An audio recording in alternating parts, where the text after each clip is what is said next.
যদি ভগবান আপনার বাড়িতে বসবাস করেন তবে এই সংকেত পাবেন।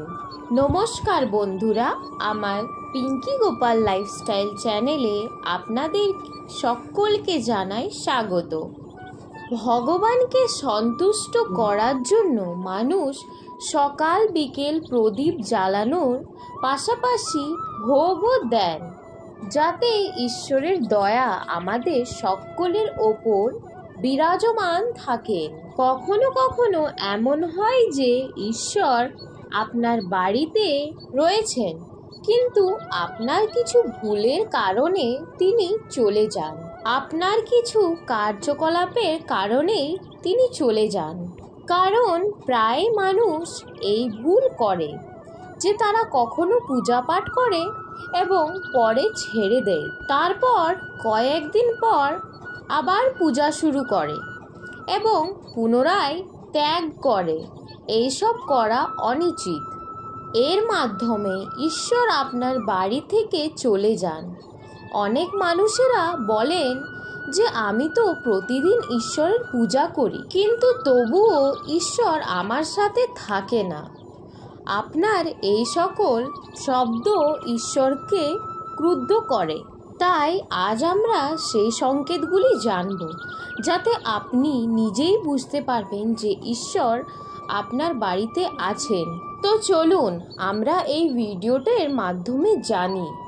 তবে ভিডিওটি শুরু করার আগে আপনাদের কাছে আমার একটাই অনুরোধ, ভিডিওটি অবশ্যই পুরোটাই দেখবেন এবং দেখার পর যদি ভালো লাগে তাহলে অবশ্যই একটি লাইক করবেন এবং কমেন্টে লিখবেন জয় মা লক্ষ্মীর জয়। আর যদি এই চ্যানেলে নতুন হয়ে থাকেন তো অবশ্যই আমার চ্যানেলটাকে সাবস্ক্রাইব করে আমার পাশে থাকবে। এবার আসা যাক মূল পর্বে। প্রথম সংকেত, যখন আপনি ঘুমাচ্ছেন এবং ব্রহ্ম মুহূর্তে ঘুম ভেঙে যাচ্ছে এবং ব্রহ্ম মুহূর্তে যদি আপনি এমন কোনো স্বপ্ন দেখেন, যেমন মন্দিরে আপনি পূজা করছেন বা মন্ত্র পাঠ করছেন, তাহলে এই ধরনের স্বপ্নগুলি ঈশ্বরের উপস্থিতির সংকেত এবং আপনার ভালো সময় আগমনের কথাও জানান দিচ্ছে। দ্বিতীয় সংকেত, যখন আপনি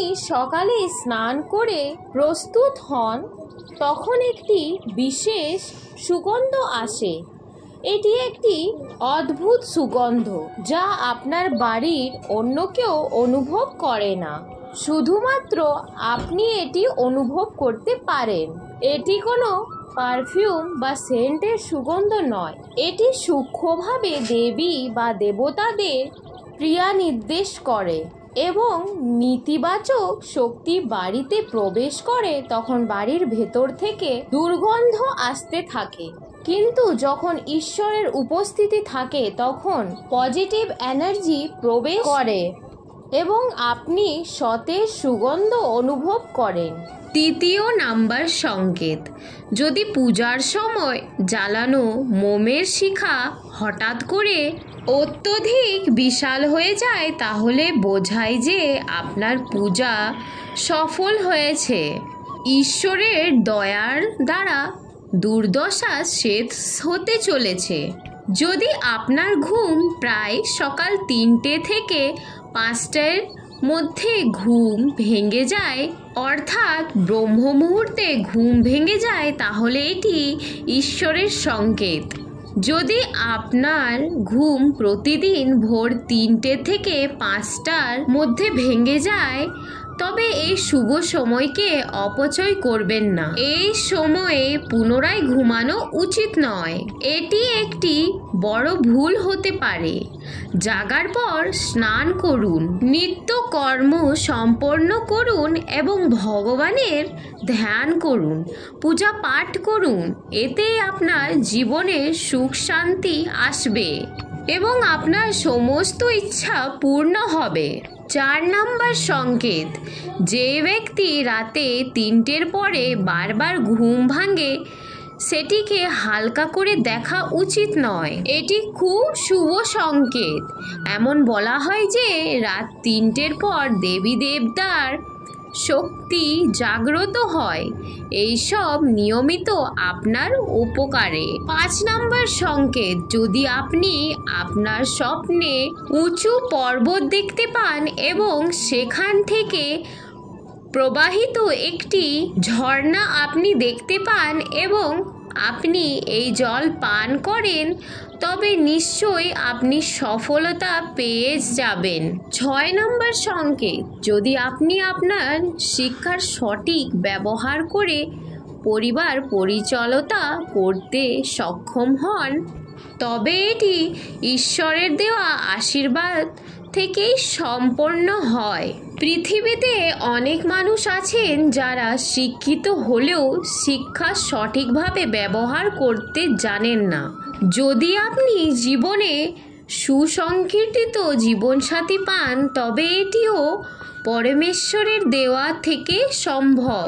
একজন ভালো জীবনসঙ্গী আপনার পুরো জীবনকে সুখী করে তোলে, কিন্তু যদি জীবনসঙ্গী খারাপ হয় তবে পুরো জীবন ঝগড়া ও কলহের মধ্যে কাটবে।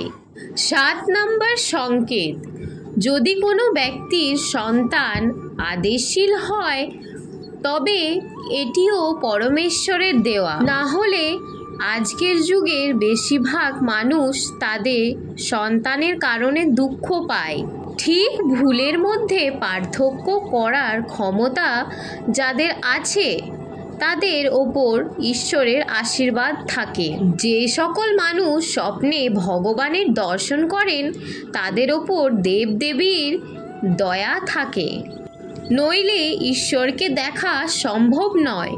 যে ব্যক্তির ক্রোধের ওপর নিয়ন্ত্রণ থাকে, যে মন সন্তুষ্ট রাখে এবং যে প্রতিটি পরিস্থিতি সঠিকভাবে মোকাবিলা করতে জানে, তাদের উপর ঈশ্বরের হাত থাকে। 8 নম্বর সংকেত, ঈশ্বর আমাদের প্রকৃত রূপে দর্শনমান নয়, কিন্তু কিছু মানুষ আছে যাদের ঈশ্বরের রূপে মনে করা হয়, যেমন মা, বাবা, গুরু, ব্রাহ্মণ। যদি কোনো ব্যক্তি পূজার সময় আপনার বাড়িতে প্রবেশ করে, তবে এটি খুব শুভ মনে করা হয়। আপনি তাদের খালি হাতে ফিরিয়ে দেবেন না। পূজার সময় যদি ভগবানের মূর্তি বা প্রতিমার থেকে কোনো ফুল বা মালা আপনার কাছে পড়ে, তবে এটি খুব শুভ চিহ্ন। এর মাধ্যমে বোঝা যায় যে ভগবানের দয়া আপনার ওপর রয়েছে এবং আপনার মনস্কামনা শীঘ্রই পূর্ণ হতে চলেছে। তাই ভালো দিনের জন্য প্রস্তুত থাকুন। আজকের ভিডিওটা এখানেই শেষ হচ্ছে। আশা করছি আজকের এই ভিডিওটি দেখে আপনাদের ভালো লেগেছে এবং একটু হলেও উপকৃত হয়েছেন। যদি ভিডিওটি দেখে ভালো লাগে তাহলে অবশ্যই লাইক, কমেন্ট এবং শেয়ার করবেন এবং কমেন্টে অবশ্যই জয় শ্রীকৃষ্ণ, রাধে রাধে লিখতে ভুলবেন না। আমি এখানেই শেষ করি। আবার দেখা হবে পরবর্তী নতুন একটি ভিডিওতে। ততক্ষণের জন্য সবাই আমার সাথে বলুন হরে কৃষ্ণ, কৃষ্ণ কৃষ্ণ হরে হরে, হরে রাম রাম রাম হরে হরে। রাধে রাধে।